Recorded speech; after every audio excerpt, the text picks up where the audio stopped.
ఈరోజు నేను కొత్తిమీర టమాటా పచ్చడి చేస్తున్నాను. దానికోసం ఆయిల్లో పల్లీలు, జీలకర్ర అలాగే ధనియాలు వేయించుకున్నాను.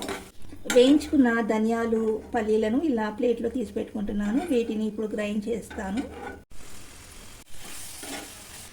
ఇలా టమాటా సగం మగ్గిన తర్వాత ఇందులో చింతపండు అలాగే పచ్చిమిరపకాయలు వేసుకొని మగ్గించుకోవాలి. టమాటా మిరపకాయలు మంచిగా మగ్గిపోయాయి. ఇప్పుడు అందులోకి కొత్తిమీర వేస్తున్నాను.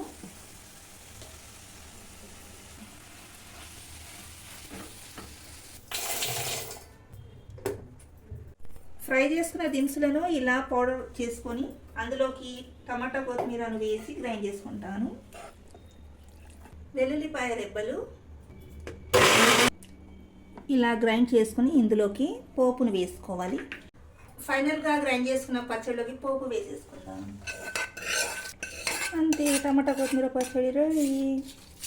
ఇడ్లీ, దోశ, రైస్లోకి చాలా బాగుంటుంది. తప్పకుండా ఇలా ట్రై చేయండి.